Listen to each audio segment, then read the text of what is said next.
kuti kamba kochedwa pang'ono so pantiyamba program yathu ya siku ya lero. Muntu wache tate wapa mzimu. Tizafuna kuona zamene wena amakamba kuti titina tate wa mzimu auje tate wa mzimu kapena na Desmond kapena na ndani. Tili pano kuti tifunsane ndiponso timvesese zamene mau anena kuchokera mu Bible. Tikula ndani busa siko mkwamiri tirandira pachikawo chotere choyamba tizayangana mu buku la Mateyo verse 23 verse yoyamba pamene bena amafunsa kuti kodi kukamba kuti tate wa kumzimu nchorakika bwanji. So dzafuna kuti atimasulireko kuchokera mbuku yamene ya Matthew kapa kuti Mateyo 23 kwendo fikira mpaka pa 9. Alright. Choyamba niyamikira kwambiri ponera ndira muchigawo ichi kuti tikwanise kuphunzisana na kuziva kuti cheni chamene tiri kulankhula tikakamba kuti tate watu wapa mzimu. Tate watu wapa mzimu ni ani? So tizaenda mwatsatane kuti tione ndiponso malemba ya kuti phunzisa chani ife pa chigawo chotere. Tikakamba kuti tate watu wapa mzimu kambiri anazunguruka naona ena ali kuicha wantu tate wao wapa mzimu. So nima mvera bwino tikafika pa chigawo chotere kuti tishike potuba kapena padera pawina aliyense azibe apunzire kuti kodi nifunika kuitana muntu anabadwa momwe ine ndinabadwira tate wanga wapa mzimu. Kodi mubusa ingatayimirira kusogora kulalikira mawu a Mulungu ayenera kuchedwa tate wapa mzimu. So ndiye questions yena yamene tizafuna kuti tiranganepo ndiponso timasulira tiphunzisane kulingana na malemba momwe yalankhula mu Bible. Nikalibe naenda mu malemba niziwa wambiri omwe ali kutikonka chiziviso chomwe amankhala nacho kambiri nchakuti ukankhala na mubusa kapena unadwala siku lina uli chinkalire mbedi abwera muntu azalalikira mawu a Mulungu kwa iwe ndiponso akupempherera uja muntu mwa chisomo cha Mulungu wapola. Chifukwa cha ichi ukatabe mbedi weyamba kuitana uja muntu kuti ni tate wanga wapa mzimu. Ndiponso tizachita addresses nkani zonse wena anali mabawa ali chinkalire kumwamuwa ndiponso aiwaikira poison mumwowa. Mwa chisomo cha Mulungu ija poison sina wape ai koma wina anafika ndikuwa lalikira utenga siya mowa taona kuti uzafa. Chifukwa cha ichi kuti napulumuka pa ngozi ya mankwara mumwowa neo niita na uyo muntu anizibisa wa Mulungu kuti ni tate wapa mzimu. Koma lero nifuna kuti bantu niwaonetse kapena kubaunikira kupyorera umalemba a Mulungu kuti tate wao wapa mzimu ni tate wodai. Kodi ndi uyo muntu anaza kuzalalikira utenga kwa iwo uli tawo yomwe unadwala ndi uyo muntu umwe anaza kupempherera pomwe iwo unali na mavuto. Kodi ndi uyo muntu analalikira utenga omwe unankala ulakalaka kwambiri ndiponso kumva utenga waitana uyo muntu tate. Ine nikuti ai icho sichoona. Tate wapa mzimu ni umozi chabe. Tate wapa mzimu sachinja. Tate wapa mzimu aliye lero aoneka mutunduyu mailo ni mutundu. Tate wapa mzimu aliye mutundu. So tizaenda mu buku ya Mateo 23 tiambire pa verse yake ya 1 and 2 kuti tione kuti nanga awa ena omwe anatipempherera ife ndiponso atipasa udindo kapena chigawo chotuza kuti ndine nakupempherera kuti siku lija upole. So ndine spiritual father wako, ndine tate wako wapa mzimu. Kodi ni choyenera kuti uja muntu popeza anatipempherera ti muiche tate watu wapa mzimu. Nini kuti ai. So buku la Mateo 23 verse yake ya 1 and 2 pali pano ndiyo mweti zaberenga kuti tione kuti tipunzira chani pa malemba a Mulungu. So niverenga mchichewa chapamutu chikuti Yesu adzudzula alembi ndi afarisi. Kutanthauza kuti Yesu akontolola kapenda kupunza kapenda kuzuzura wachinyengo kuti ngati ni chinyengo ichi siyani chinyengo gwirani choona. Kodi ni chani Yesu ali kudzudzula alembi ndi afarisi? Vesi yake ya 1 ikamba kuti pomwepo Yesu analankhula ndi makamu a anthu ndi ophunzira ache. Analankhula chani Yesu? Vesi yake ya 2 nanena alembi ndi afarisi akhala pa mpando wa Mose. Iyi vesi ukayimvesesa manini kuti vera chiyambi chapamutu chikamba kuti Yesu azuzula afarisi ndi alembi. Why awazuzula? Pa vesi yake ya 2 akamba kuti afarisi ndi alembi afunafuna kapenda kufunisa kunkhala pa mpando wa ndani wa Mose. Yeah. Tizafuna kuti tiziwe kuti kodi nchoyipa kunkhala pa mpando wa Mose. Nanga Yesu why azuzula afarisi ndi alembi popeza eve alakaraka kunkhala pa mpando wa Mose. Iyi vesi ukayiverenga bwinobwino modeka mtima wankazikika so uzaona kuti pali chachikulu chomwe Yesu anali kulankhula. Yesu sanali kulankhula kuti kunkhala pa mpando wa Mose mwa chita chakine chamene sichifunika. Yesu anali kuzilankhulira pa iye eka kuti inu mwamene munkhala pa mpando wa Mose simukhala pa mpando wa Mose koma munkhala pa mpando wanga ine. But Yesu anabwere straight pali vesi ukamba kuti afarisi ndi alembi muli kunkhala pa mpando wanga ine. So tizaziwa bwanji kuti Yesu malemba aya anali kukambira mu mapinda koma chiziwiso chinali apo ni chakuti aba bantu afuna kunkhala pa mpando wanga ine. Tina mavesi yena yomwe yamakonesa kuchita guide kutipereka kuti tione kuti Yesu anali kulankhula chani pamene alankhula za Mose. So tizaverenga mu buku yake ya John chapter 5 vesi yake ya 39 kuti tione tiende tizafendera pasogoro paja. Pa vesi yake ya 40 44 kuti tione kuti Yesu alikuzilankhulira iye eka pamwe alikuzuzula abantu alankuza ndi mapinda oro aliku yesa kuti kulisa chani pamene alikulankhula kuti vantu mafarisizi ndiwo alembi afunafuna kunkhala pa mpando wa Mose. Vesi yake ya 39 ndiverenga muchichewa aziko mpambiri. Musantula malembo popeza muyesa kuti momwemo muli nawo moyo osata ndipo akundichitira ine umboni ndiwo omwewo. Yesu atizibisa apa pa malemba aya kukamba kuti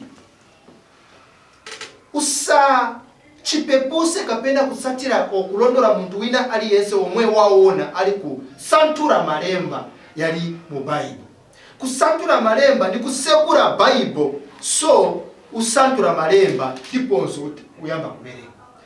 Ukaverenga opunzisa abantu malemba yomwe wapeza muchani mu Bible. Bati kani ili hapa sitipeza moyo tikasantura malemba chape.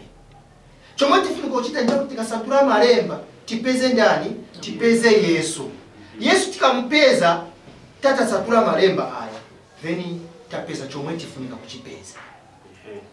So kupeza chomwe kufunika kuchipeza ndiye moyo osata omwe tifunika kunkhala nawo. So kusantura malemba noperera pa kusantura malemba palibe chamene wachita. Uyenda ku moto kukapya kumozi nawo pamene si wasantura malemba koma iwe malemba unasantura. So sipamankala kusiyana pali muntu omwe asantura malemba sapeza chomwe chifunika kupezeka na uja muntu ali mumowa sasantura alibe ntchito na malemba simusiyana amankala mozi ni chimozi. But chachikuru ni chakuti pomwe usantura malemba pomwe uli kusegura Bible yako uli kupeza chani mu Bible. Ndiye nkani ya ikulu yomwe tifunika kuti tiwone titandizane. So Yesu akamba kuti musantura malemba ndiponso muyesa moyo osata muupeza. Ndiwo omwe achitira umboni zaidi meaning tifunika kupeza chomwe chiri kuchitiriwa umboni ndi malemba aya ndiye Yesu Kristo. So now nienda pa verse yake ya 44. Mungati inu bwanji kukhulupirira popeza mulandira ulemu wina kwa mzache ndipo ulemu wakuchokera kwa Mulungu eka simufuna. Musaese kuti ine ndidzakunenedzani inu kwa Atate. Pali wakukunenezani ndiye Mose amene inu mumtama. So apa Yesu akamba kuti sindikunenezani ine kwa Atate, aliko omwe akunenezani inu kwa Atate, ndiponso mumtama uyo muntu. Okay, then verse yake ya 46, pakuti mukadakurupirira Mose mukadakurupirira ine. Tikurupirira Mose, tikakurupirira Mose ndiye kuti takurupirira Yesu. Simamene ndiye mali mongena mukadakurupirira Mose mukadakurupirira ine. Pakuti iyeyu analembera za ine. So nifuna kuti uone kuti Yesu pomwe ali kulankhula nkaniza kuti mufunisa mukhala pa mpando wa Mose. Mose sanali kulemba za iye yeka. Mose anali kulemba za Yesu Kristo. So Yesu Kristo afika kuzatiuza ise kuti musazifunisa mukhala pa mpando wa Mose. Yesu mkamba chani? Verenga Bible nikamba kuti ufunafuna mukhala pa mpando wanga. Kukhala pa mpando wanga koipa maningi because uenda kuchiwonongera. Kulibe muntu ngankale kumwamba nangu pasikola pansi nangu munyanja pansi wamene ayenera kukhala pa mpando wa ndani wa Yesu Kristo. Kulibe ndiye ekayo omwe ayenera kukhala pa mpando wa chifumu. So ukapeza Yesu azuzura mafarisi ndi ali ndikamba kuti wafunafuna kukhala pa mpando wa Mose. Yesu aona antu omwe iwo afunafuna kuchedwa mazitate wapa muzimu. Kutandauza kuti iwe ingati chifuniro chako nichochedwa tate wapa muzimu ku antu ena wankhala pa mpando wa Yesu, wankhala pa mpando wa Mose. Okay. So pali chiopyezo chiriko apa ingati ndiwe wakungu ukonka chabe chomwe uyo mubusa ali kukuuza kuti uchite. Su ulibe nthawi ya kuti unkale usantule malemba ndiponso Yesu akupese chisomo cha kuti upenye uone uzive chobisika pa malemba. Uyenda kuchiwonongeko pamodzi na mubusa iyo. Mazibusa wambiri aitaniwa mazitate wapa muzimu. Ine na mene nili kulankhula pano ninali kuyenda ku church yochedwa Assemblies of God. Naenda ku church yochedwa African Apostolic Faith Mission of Zambia. Ninaenda ku church ya Salvation. Ninaenda ku church ya SDA. But pano pamene nili kulankhula so nimamba chifundo.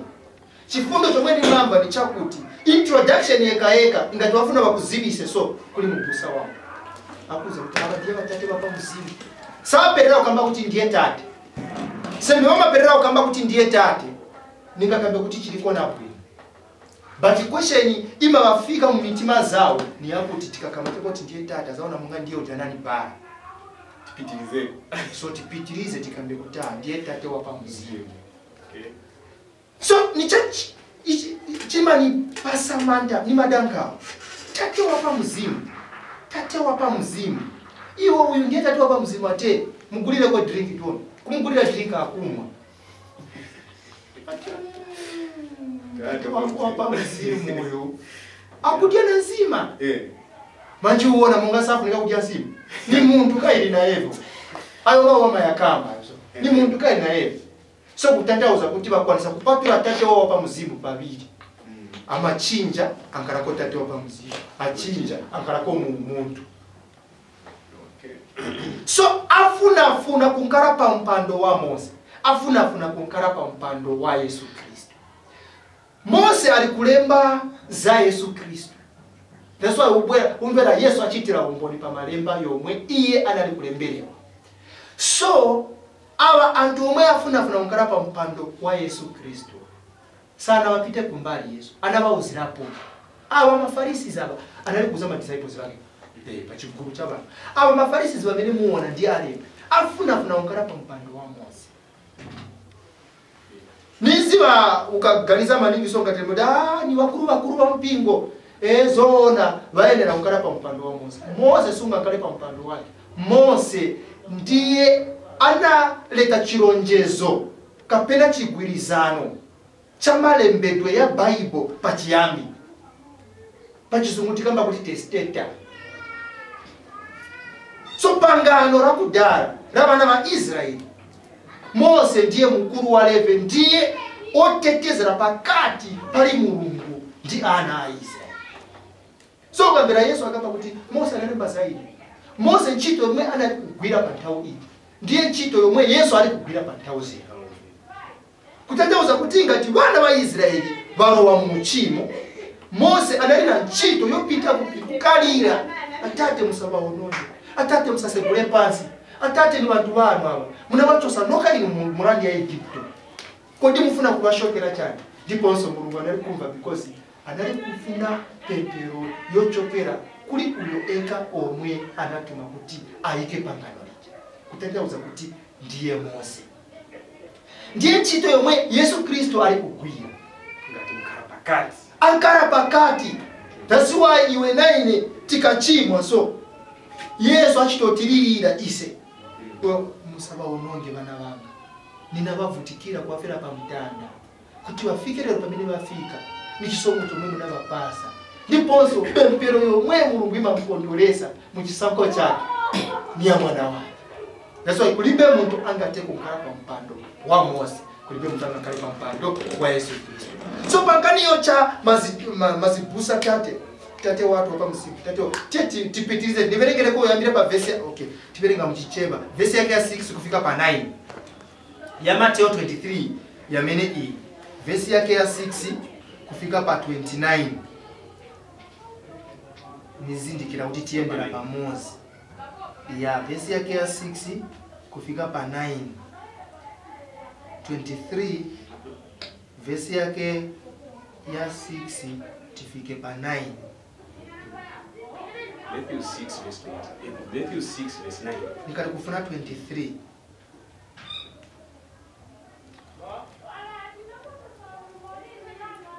Six kufika pa 9. Okay. Zikomo kwambiri kuli bomwe bali kutitsatira. Niyamba kuverenga pa verse yake ya 6. Nakonda malo aulemu ha ni abwino teka nibwerereche pamene apa pamwamba pamene nachoka tu akamba kuti nanena alembi ndi afarisi akala pa mpando wa Mose chifukwa chache zinthu zili zonse zimene iwo akauza inu chitani nimusunge koma musatsanza ntchito zawo pakuti iwo amalankhula koma samachita.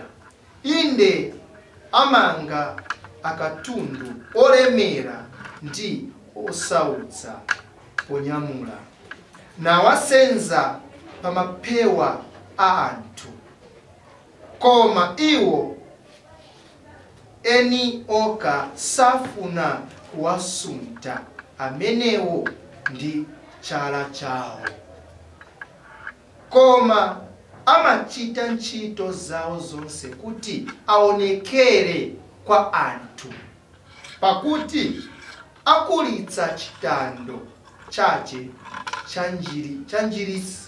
chanjirisi zawo na kulitsa mphonje na konda malo aulemu pamapwando ndi mipando ya ulemu mumasunagogi ndi kulankhulidwa mu misika ndi kuchedwa ndi anthu rabi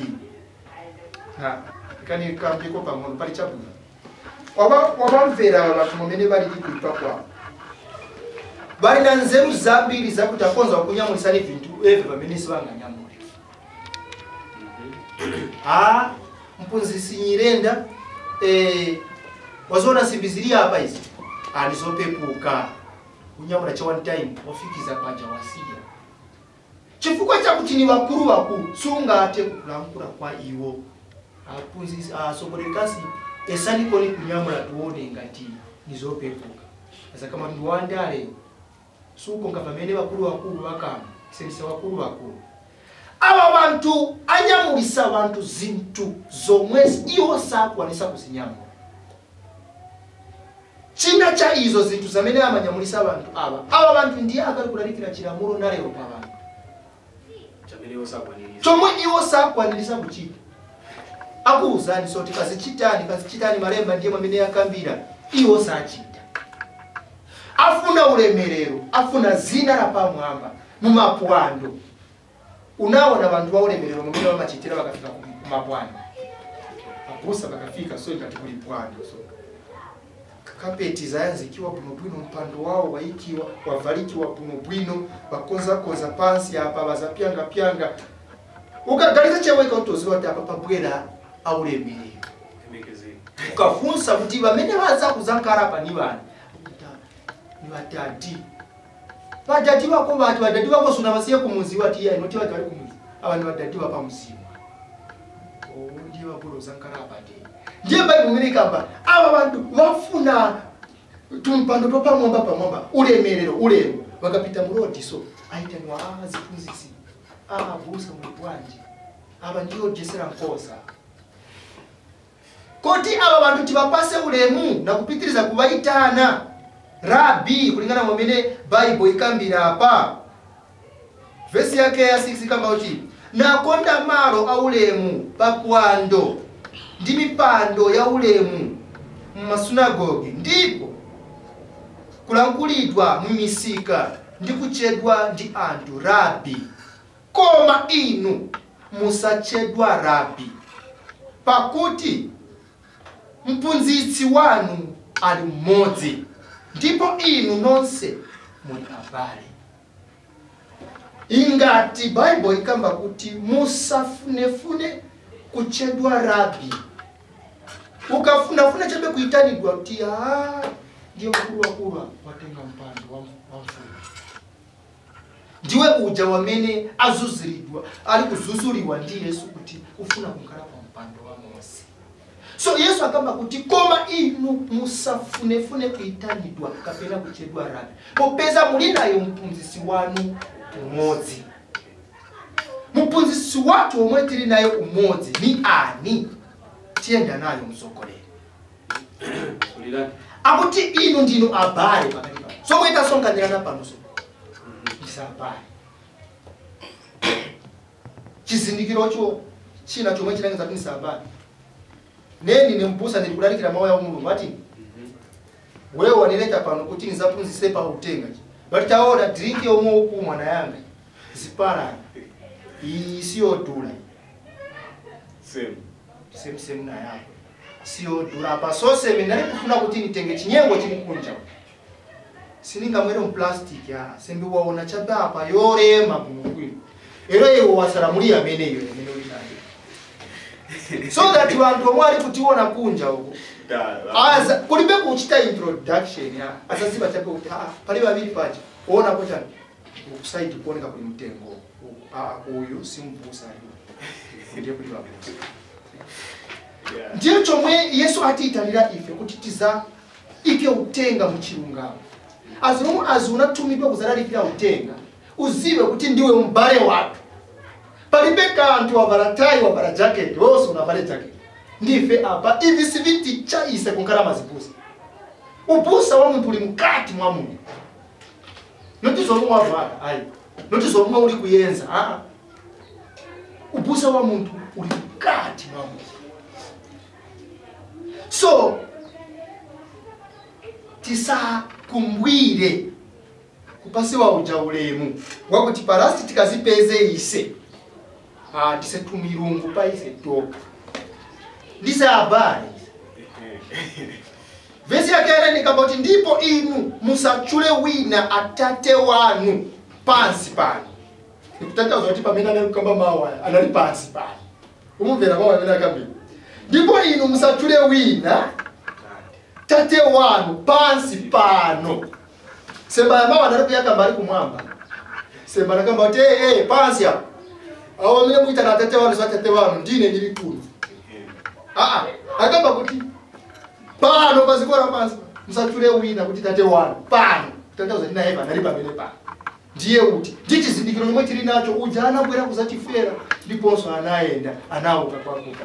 Ndiye anali kulankhula mawu ali pano pazikora pansi. Why tisachule wina kuti tate iwe nanga uja anatipemberera ija detifune kufa. Because uja na manja yozozedwa uja.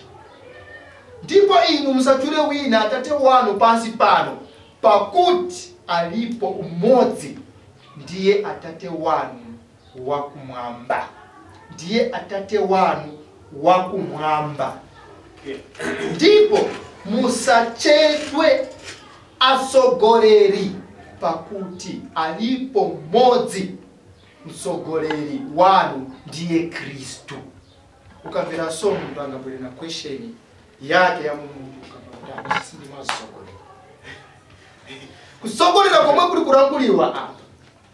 Ukamvera Yesu akamba kuti musafune fune mukala pa mpando wa Yesu. Musafune fune mukala pa mpando wa Mose. Muntu na muntu ali na malire pomwe achita bwana apera. Bati baliko mana jumpa malire. Wakuchisoba kamba kuti mukaniona nafa pano. Nishichabe musanishiki. Ni masiku ya ngono cho muzata kuchena uka. Bena ngo akamba kuti asini zafa.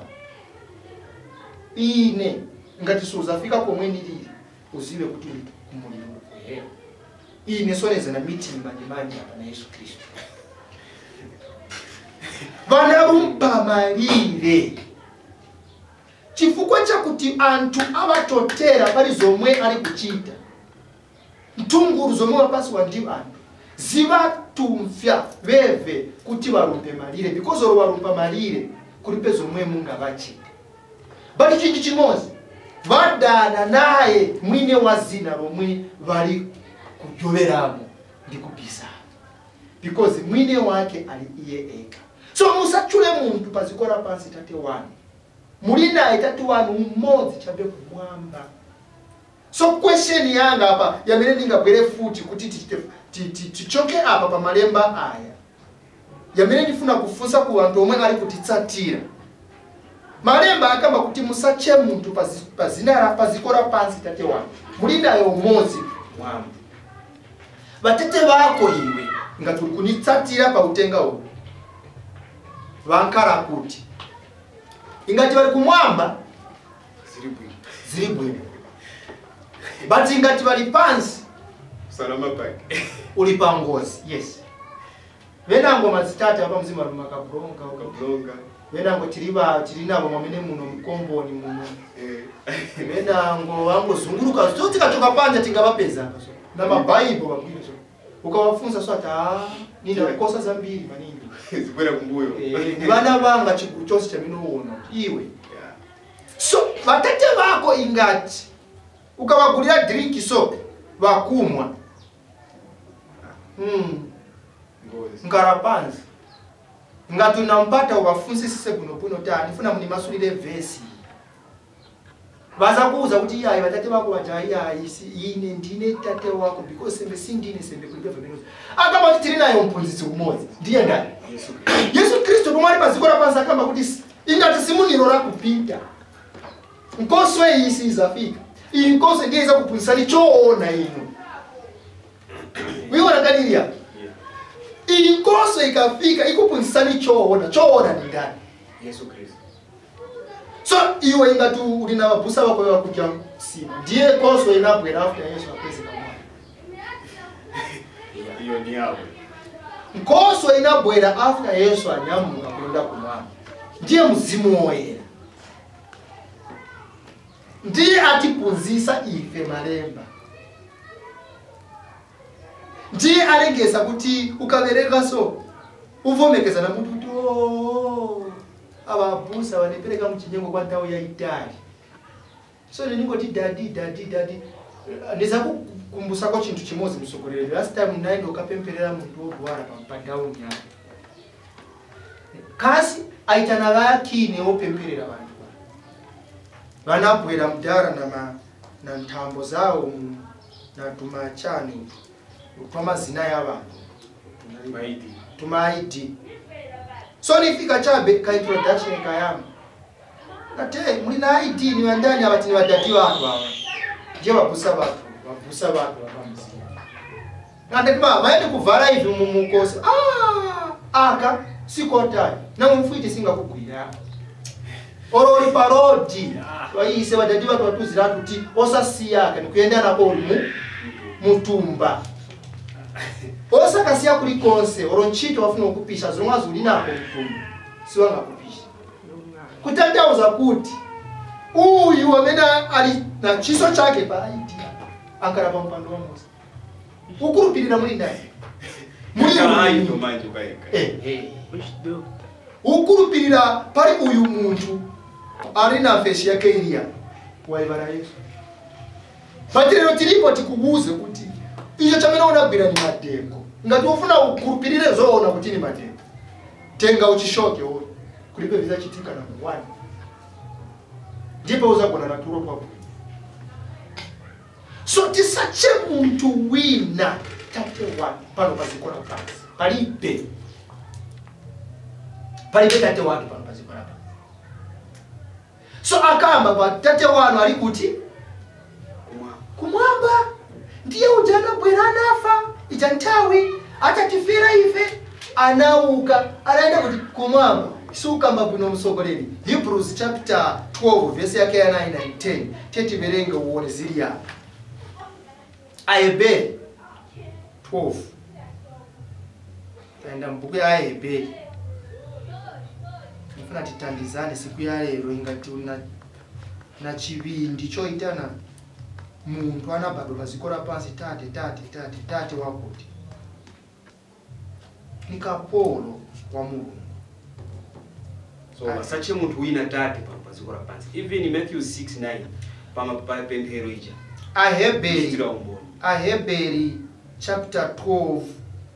Aheberi chapter 12 verse yake ya 9 kufika pa 10 akamba kuti komanso tinali nao atate atupiratu akutilanga ndipo tinawalemekeza kodi sitidzagonjera atate wa mzimu koposananga ndi kukala ndi moyo pamvera kuti tatu opasa moyo tinali nao atate apazikora pansi iwo anali kutilanga ife meaning tate okubereka iwe mwana wa bandio azakuchorera kukwapula anali kutilanga kuti tikule bwino ndi tikula akawalana anapera pomwe paja aba atate sapasa umoyo zao zipera pamene paja that's why upeza kuti chimwana chikakwanisa 18 years chikauruma so sometimes tate ngati ni monotopi ndabo chapa azatimenyera pamene pa musiye chata chitemena afro waona kuti tate wapazikora pansi kuli pamene amapera pakuti amafika kumenya mwana so kumkwapula mwana asizache kumkwapula amuwera so zona mangani zale agwira kuti amenya asizache kumenya palasi wandazaka mataza uzapa ya mzee kuli pamene amapera but uyu tate wetili kulamkula wapasa moyo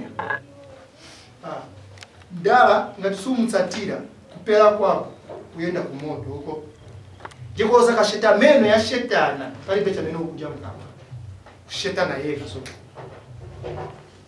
pali pano zimveka mungani zintu zopepuka kuzikonka na nguzirangu but ufunika kuziba kuti chomwe tili kulamkula chimalengesa muntu kuferuka siva mbiri vochitika nikatoka mozi chabe vonse vunga chite kubuti uzafika atate tena mtipeleke kumwamba ngepe uzaka waona kuti sibazo naini ndine muntu monga yo nthawi yafika atate munanuza kuti imwe ndimwe batate watu papa mzima sanamizire nali kulalikira tena utenga bati suona moto ufuna ulengeseni ipye bana mema inyanzeru lero iwe ziba zako nani ziba zangu Intawika fika msogole. Aya makamwa yake yazavaliwa. Azakamba so Pastor Siwanda. Tawo yoralikira utenga. Yasira. Kumula mwana wangu. Mupunzisi Nyirenda. Tawo yoralikira utenga. Yasira. Kumula mwana wangu. Akamba kuti kuzankara chirara. Njara. Yakuti batizoona muja mnyumba munarunkara chipuziso. Tekani nitamange nikapuziro. Ufika chabe mu. Ndeko kuti mulibe. Kinai. Mufuna cyane nati mugonidari kirako chepangono utengo umwe munarukamba tiri kunchito apamai nofuna kuti ndavya waona muliro wo uyakawo ndiye kwamene ofunika kwamene pomwe tiri kurangura mau aya stira nkulira kuti ise tipeze ulemerero kapena tipeze chuma kapena tipeze vina tirangura uyu utenga kuti iwo mori kumva utenga uyu umoyo wako usitisidwe siku lija likafika ukasangalale pamozi ndi ife pomwe tima muchisangalalo kwa Tate wako. Izi zonse zapazikora pansi zisira tsopano. So aba anthu aba bafunika kusiyanisa Tate omwe anatibara ise pazikora pansi kutiranga kutikulisa na Tate omwe atipasa moyo basiyana. Banatenga Tate omwe apezeka kumpingo kwawo kunkala muntu kubweza ulemerero wa Yesu Kristo kubweza so kuzawuika pa umuntu kamba kuda ukamba pusa wa Charles aona uja ini ndiye Tate wanga uja notaba benamba ulimbe pamene baona wito sanga Tate sivitandiza. Mateo 6 verse yake ya 9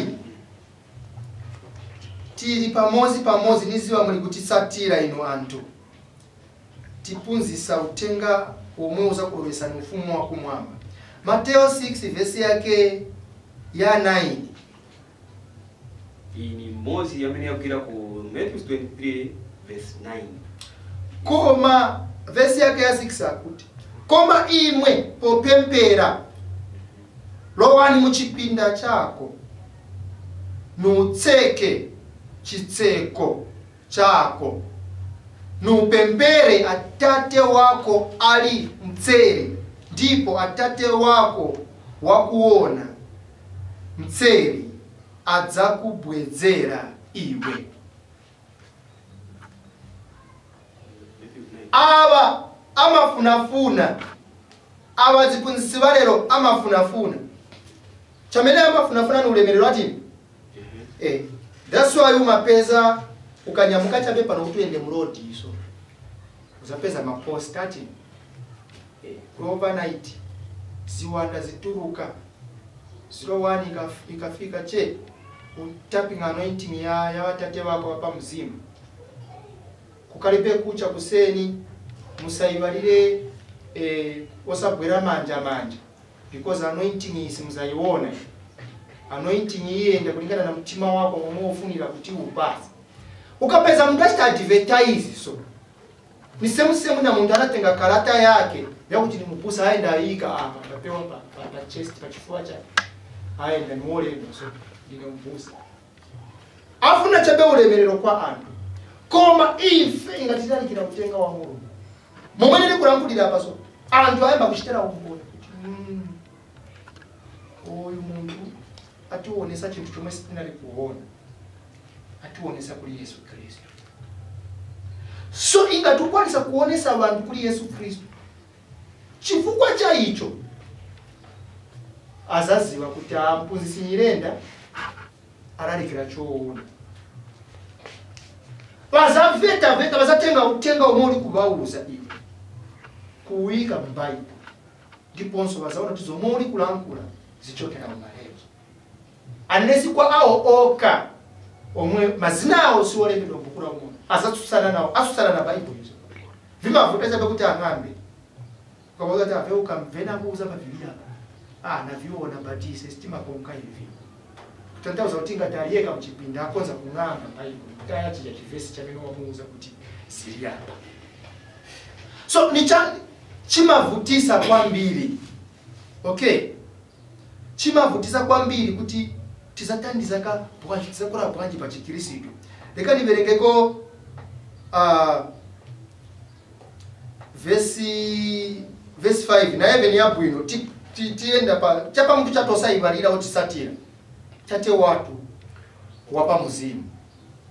Ndipo pamene mupempera musakale monga onyengawo chifukwa iwo akonda kuyimirira ndi kupempera masinagogi ndipa mpambano zama pampambano ndi pampambano zama kwalala kuti aonekere kwa antu. Kuti aonekere kwa antu. That's why nisakupasa chisanzo chimozi. Ukamvira ti ushiri panopa zikora pansi so tukameche mu Africa. Ali na zina yomwe imveka maningi bushiri na Yesu Kristo ni ndani. Pa Zimbabwe batiri nawo bena na Emmanuel Makandiwa. Ukaenda chato katauka aina zina yomwe imveka maningi ya Emmanuel Makandiwa oro ya Yesu Kristo. Ni Emmanuel. Ukabwera muno muzambe kwa chimba kando sinyangwe. Bali na mazina yamveka maningi ya Yesu Kristo na yaba abantu ni bati. Kai kumvekera kwao. Zamene yo wauchita ndi chilengeza kuzi. Zinawe ipekere but sibali in line na pamene Bible inena. Ndi pali mistake. So ingati naye ufuna zina yako imveke maningi. Chita chinyengo pamene apa. Uzaona 2 days guy musona pa social media pa TV ponse wazakuta. Anyerenda. Yesu sambe. So ndiye mwamene bachitira aba. Bama imirira pa mpambano nayamba kutempera so. Akanga mawutira ni fasting lero akoza kuvala kuno azingamba aze kuziba ukavala vonga bikangambi. Bantu ba one thing ngamene bazafunsa bantu afunda orobwana. Chifukwa cha icho bantu bazafuna kuti baone chomwe chiri kuchitika. Yet iwo upanga zina. Zina la Yesu rafa. Koma zina lako achuka. Wakara pa mpando kwa Mose. Akamba kuti Peter ni mkalalikire. Mwauze bantu tutenga ufumo wa kumwamba wayandiki. Ndicho machiri kupunzisa. Sitipunzisa vina vili vonzi utenga wa kumwamba wachita kwaje? Wayandikia. Tembenuka ni mitima. Yesu Kristo atifuna kutembenuka mitima. So, leka tiberenge Aheberu. Tiberenge Aheberu Hebrews chapter 7. Kulibena bomwini funani nigwireko pang'ono pomwe tiri kutamanga. Aba abantu ndiyani vutisa futi kwambiri amamvesana chifundo. Akuta anabadwa kuzatinza fera mwamene muno. Ni fera mwamene muno. Ufera mwamene uno uzafa. Kopeza ndi wokufa kudala. Baduka baonikira choona so. Adana nazo. Hebrews nifuna umvere kupishwa nchito kwa muntu wina. Batu wamene wa muntu kali kumukonga naye. Ukaenda ku UCZ, ukaenda kwa Anglican, ukaenda ku Catholic. Uzapeza wavara na mikanjo so. Ndine mpresida. Shokani sembe oka. Veni kuza pano so, lero ni sana, so tikanyamuka tikate visit so. Kwa Anglican, ku UCZ, ku Catholic. Uzapeza vimwe ili kurangura pa. Ndine mpresida. Fendera kutali. Sana kufika bafu. Then ukarangana chiguru chabantu chomwe chiri kubako. Umira chifundo. Bakonka muntu anabishwa nchi. Wankaramonga ni muntu ali mu government. Government ya chinji. Iweje pamene okamba kuti government ya chinji ate aso chabe. Setienda naye wamene achoka. Awo bangena tizawe. Iyo wenda nawe mundu achoka mboma. Apishi wachite yasira ataso chabe tienda na wamini. Uona monga uli nacho. Ulibe. Okay. Chisanzo china cha bulonichi kapenda bantu sama mesi. Nimakonda kuchita illustrate. Nimakonda visanzo. Musokole. Chilimonga ne pano pamene nili. nakwatira sister wako. Mverati. Sister wako nena bakwatira. Manje we uliye konka. Ba sister wako bakutenga kuti brother wanga bwera. Nzambo kusunga. Okay? Then uzafika. Chifukwa chakuti wa sister wako balipo. Uzambo kana kuja bwino bose. Bati kuli siku lina na mene vintu vipinda mu. Sister wako tizamba na Irono zankara nkano kamba kuti from today chokera le vikwati vasili. So amai patunani katundu muyambeko. Amai wachaza patunga katundu moyenda. The question ni yakuti. Ungasale kumbuyo ofunso ta mulamu nanga ine bwanje. Hiyo ni straightforward. Tukuendera pamoja. Tukuendera pamoja ati? Yeah. So mukasara ofunso kuta mulamu eva sisi na waona baende. Manje ine zilibwanje. Niende oro nikali. Ukafunza question yaso bantu bamene bakona banga kukanizire cyane. Hapo manje kali bazaona uta wimunsagenza kwe. One thing, wamene unabwera unkalira panja choka hapo na ufuni kochoka. So bazaona tu mtu wao sagenza sido. Very good. Ndiyo mwenye funa kuti tuone upeze. Tiye tiverenge Hebrews 7. Nambira babesi yake ya 11 domenea. Okay. Mfuna uone China chomwe na letera chipunziso chiri yapo. Hebrews 7 verse yake ya 11. Ikamba kuti ndipo pakadakala angwiro mwa usembe wa Chilevi pakuti momwemo antu analandira chilamulo pakadatsala kusowa kotani kuti auke wansembe wina monga mwadongosolo la Melkizedeki osayesedwa monga mwa dongosolo la Aaron pakuti posandulika usembe kufunikanso kuti lamulo lisandulike. Uyamira ema. Aaron ndi ana ake mbado wake wonse unaitwa mu office ya priest ansembe. Okay? Ni Mulungu anachifuna ichi kuti Aaron ankale mu priest.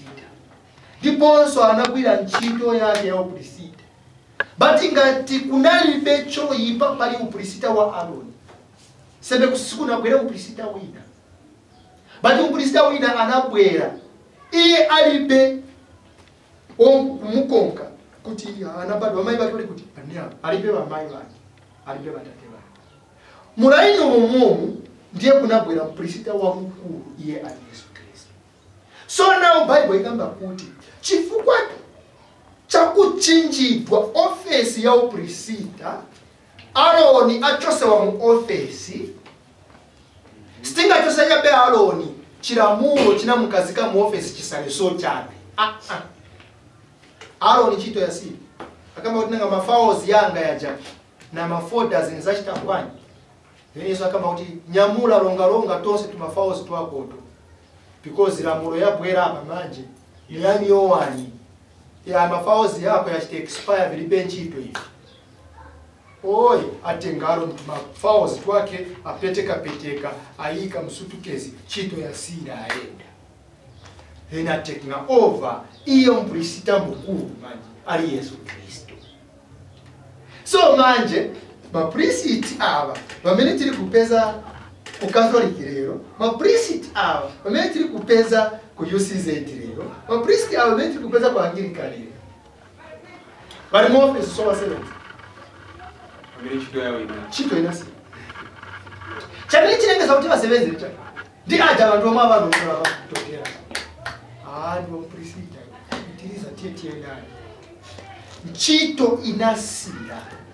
So ingati nchito inasia. Sibafunika. That's all 5 for the ministries. Last time tinali kupunzira ukumbuka.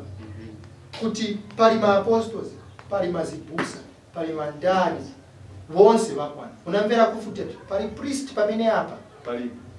Because tina priest chabe Umozi. umozi. Yesu Kristo. Ndiye Yesu Kristo. So ukaonewa ukamba kuti ndine priest leo. Wankala pa mpando wa ndani Wa Yesu. So ugwirizana naye Yesu. Udana naye. Udana naye Yesu. Akupeleka ku moto. So kulibe muntu wamene ali na zamene zidonsa kuno bwino angasale afunsa kuti nanga ine mulamu wanga sisi vasista vaenda haufa ningankaleko ine pano suganiza kuno bwino. So ukapeza aba bantu akonka ma priest pamene ntchito yawo inasira sibaganiza kuno vakakhala pansi kumvera kutengana ku deka mtima kusatamangisa kukalipa na mkwiyo. Mfana angazikamba vaso tekanya. Wafuliko wenga mawe. Tekanya ukale pansi buno deke mtima. Ukaipeza invesi amene ikuza kuti pakuchinjidwa kwa upristi wapano pazikora pansi mumbado wa aro. Ofesi inachinja. Na chilamulo chake chonse chinachitavwa chinachinja chose. Uzive kuto kazi ndali wosoba. Chazoona ni chiti. Uone Yesu karangana soka funa mpriesta uona Yesu. Okay.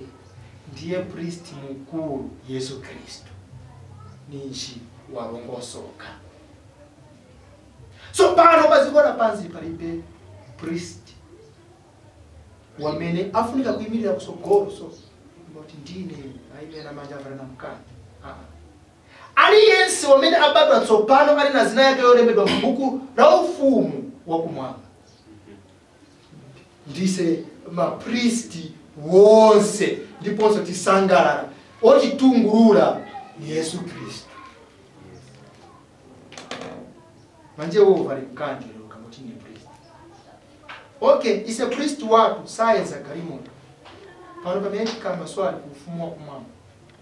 Wako iwe priesti akachokapo pasogoro pa pulpit azaenda atiete akwere na kalimoto aende kalimoto amene akwera angachitena ngozi so accident achoka kona kwanje ini ukali kukonga ati ni priest Hai priest. Siwa mezi tilina umozi ni mzimu satyoka pano pamene tikamba swali kulikonza tuona tawo basovera madimbi ali apa bakamba ko chilungamo changa abali hapo abo bashitavao pamoja ni umozi chabe sibambi ni umozi umozi utikamsatira na kulondola zomwe afuna utichite tiro mafumu wanu nizindikira msokoleri nilikulangula kuno pankani yatate watu wapamzima ni umozi chabe Zeve zimveka kupilira wonse amene wakonka kuno bwino na mavesi amene tipereka because chintu chimodzi chamafuniko mvesesa ni konka mawu kulingana na mamene yalili. Wakaverenga wakamvesesa mawu then wazazi wachoona ichi. So pamene tipereka mavesi nikulupirira kuti wina na wina alemba kuti tikasiriza programu iyi apitemo amvesese chamene tililankula kuti nchani. Ngati ni waulesi kuverenga ndiye bati karana ntawi apa so tiverenga apa unkalechena ntawu deke mtima uzimvera che kuli vanhu waulesi kuverenga. Koma ingati bakoleza kumvera vomwe tiri kulangula pa ichimozi bali kuverenga mawu because tichosa mawu mbayi but ni chabwino kuverenga utenga wa Mulungu kuti ukulupirire chomwe alangula ni chamene chomwe namba china chamene mapeza futo imozi nyakuti ngati mbusa wawo anadiesa che one verse bazasunga che ya manager kulibe inawo ya manager backup. So inkala problem manje kuti bamvesese chamene tilankula pano because mbusa wao anangowagalira one side the other part yasala. So chiri bwino bazika nzero pa kulemba mavesi ndipo soko yako bwino mwa mdada na mwamene mupasira so that wazinkana na full information. amene ukamba msogoleri nili nayo verse Isaiah 28 verse yake ya 9. Isaiah 28 verse yake ya 9 ikamba kuti kodi Mulungu adzapunzitsa yani nzeru. Kodi iye adzamvetsa yani utengawo. iwo amene aletsedwa kuyamwa. Chichema chilikilia chati iye omwe aletsedwa chachani kuyamwa. Ingati sunaletsedwa kuyamwa utenga wa Mulungu. Utenga wa Mulungu umvekana aja amene analetsedwa chachani. Ni Isaya wabele nimereka vera manje. Ama limbikira ka vesi kamoza akakaverenga so. Vena ngwa ameverenga checha pa mutu. Awachenjeza za kuzuzidwa. Farani bai. Tiye nayo msokole bai. 2 hours. So ndiye awachenjeza za kuzuzidwa kwake. Nayo na ndiye bajoma verati Bible ya ulalikiwa ya mana awachenjeza kuzuzidwa kwake. Ibwere osira so preaching isira kuli shaka city. Ibe mazili. Itente mukaingo yena zo nikukonga. Akambera kakamba hapa so kuti hapa bantu niona batota maningi hapa. Tamene hapa ni bilemo. Akagwira hapa zaita connect kuli kai satana naye anachini. Ni liberation ya mena hapa pasa.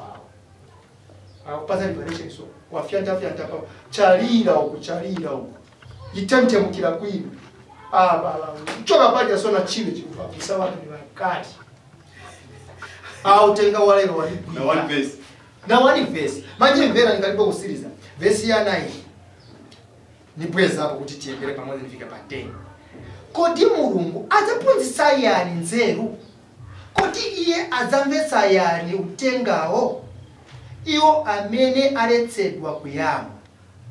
Nachotsedwa pamabere te. Pakuti pali langizo ndi langizo.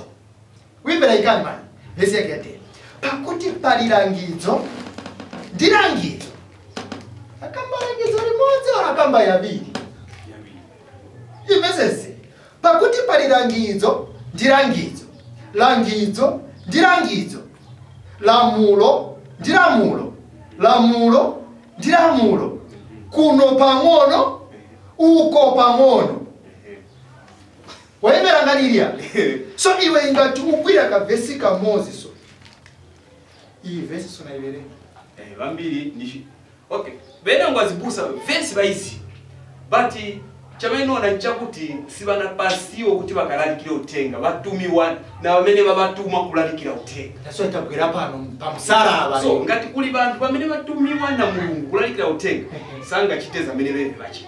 Pamene bachita izo batayisa abantu kwenda kumira iyo. Sibachita pang'ono kuno, pang'ono uko. Wai tichita pang'ono kuno, pang'ono uko. Yesu akuza cha Moses analembe zina la Yesu malemba yake yose. Yes.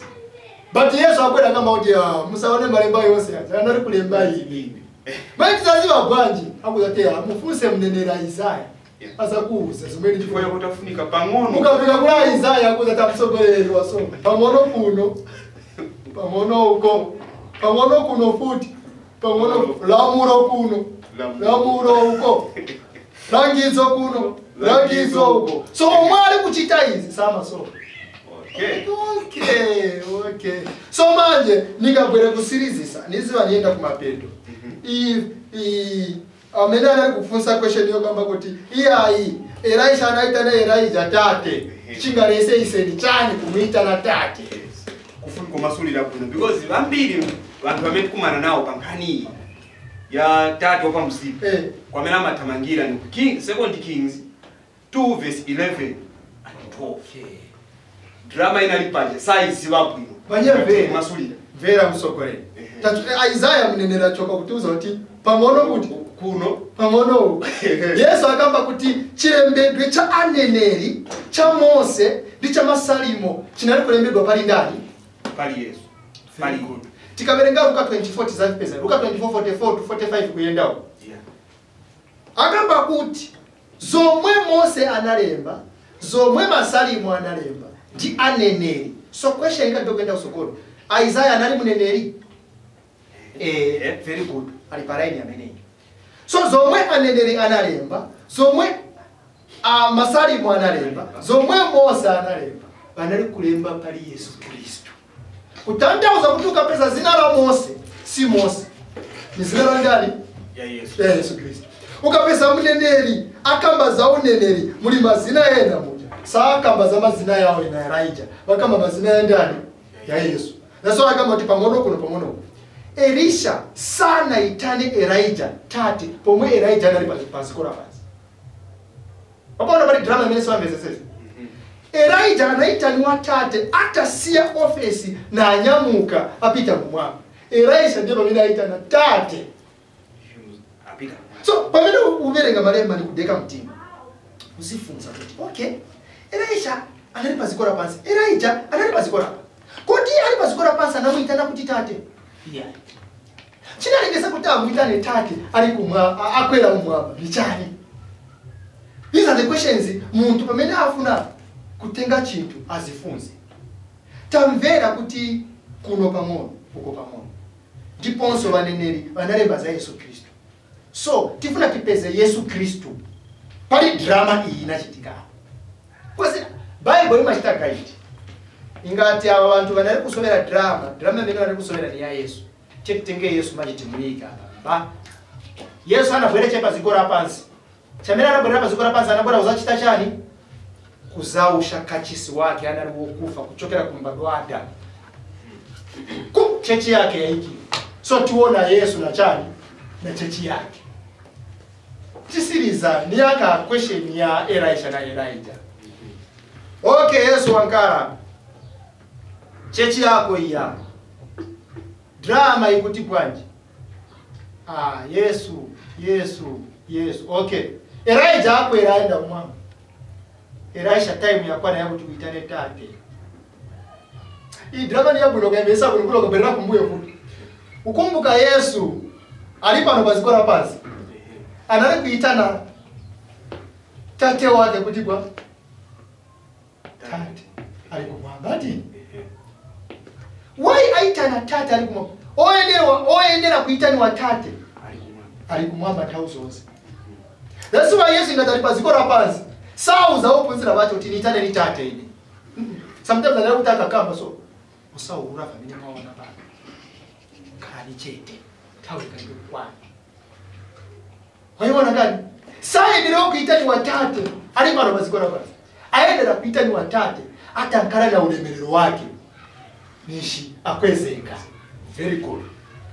Manje uona. Elijah akwera mwamba.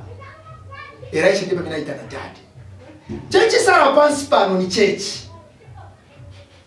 Chamene chiri kumwamba ni mwine wa chechi. Father, tate.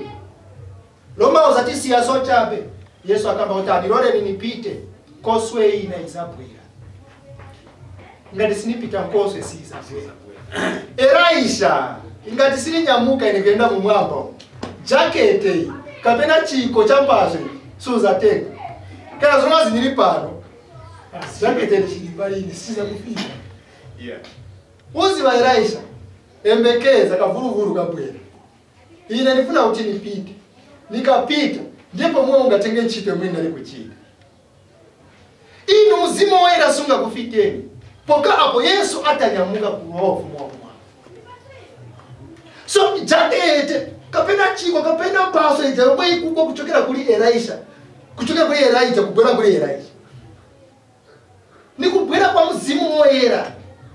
Pomwe iye Yesu aroho kumwamba. Mzimu woyera ndipo pamene ufika. Kuti chechi yake ipunzire choona, mzimu woyera ndio kipunza choona. Ndi choona ndiye Yesu. So ya drama inali kuchitika pale. Ndiye pamene uona kuti Elijah anali chimviri cha Yesu Kristo. Ndiponso jacket yomwe Elisha ali kutenga ndiye mzimu woyera omwe kufika. Ndiponso Elisha iyeka ndiye kachisi wa Mulungu omwe olandira mzimu woyera wachoona. That's why Elisha demonstrate. Arandira chempangu ya mzimu woyera apatura mmana so. Mmana kupatuka so. Why apatura mmana? Last time tinapunzia kutata usakuti. Ukapeza pali mmana pali manzi ni mawe. Okay? Then ufuna mzimu woyera kuti ukupatulire. Ukapatula so ndipe uona kuti kansi ni pang'ono kuno pang'ono uko. Elisha apatula umana nacho mene analandira mpaso mene analandira kuli Elijah. Waiona tini akapatula umana panapangika kuchinapangika pa umana paja nizo chisiwa. Akapatula so manzi yena uku chinapangika pakata pa nichani panapangika njira tini. Then Yesu akamba kuti kulibe wamene adza kwa Atate wamene sapita mwaine. Ine ndine chani? Ndine njira, ndine choona, ndine moyo wanu. So ukankhala nawo mzimu woyera, Bible soka iverenga so verses. But ngatulibe mzimu woyera upeza jerita ndi mulenga. Alright. So wafunika kumvesesa. Inali drama. Chimvwiri cha zinthu zomwe zinali kubwera kusokola. Kulibe aitani watate ingatani paziko la pansi.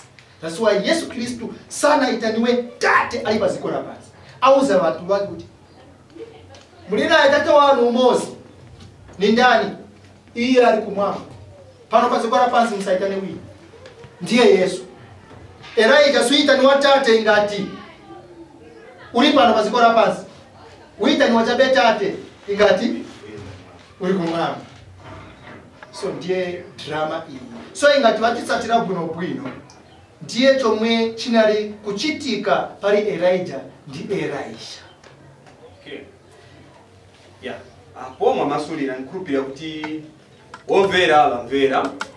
But futi chamela futi kochita understand ngati baberenga mavesi. Baziyesa kuona kuti kuli mbali ina mwameikambira Hebrews 10:1 kuti kuli shadow izina kuchitika kale ni shadow ya zinthu zamene zinali kubwera zabwino.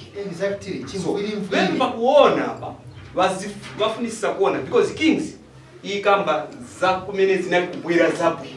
Meaning chezi chimvwiri chazija zabwino zamene zili kubwera. Exactly. So ngati baberenga because mafunso ambiri uzapeza bayambira pamene amba nanga uku bafunika choyamba bakhala pansi baone kodi ichi chinali chimvwiri or chinali chamene chinthu chinalufunko chitika. Sibachita pang'ono kuno pang'ono. So apa manje bafunika nkurupira kuti bonse bamene bali basegula machannel bamene bazamvesera utenga ngakhale pamene tisiriza bazafunika kumvesesa bwino na kuchita pang'ono kuno. Kurupira mwagwira ntchito komasulira mawu athu aya tokoza kwambiri zikomo kwambiri. Pa nthawi ino kumanenso sabata la mawa pamene tizabwera ndi zina zokoma ngati zimenezi zikomo.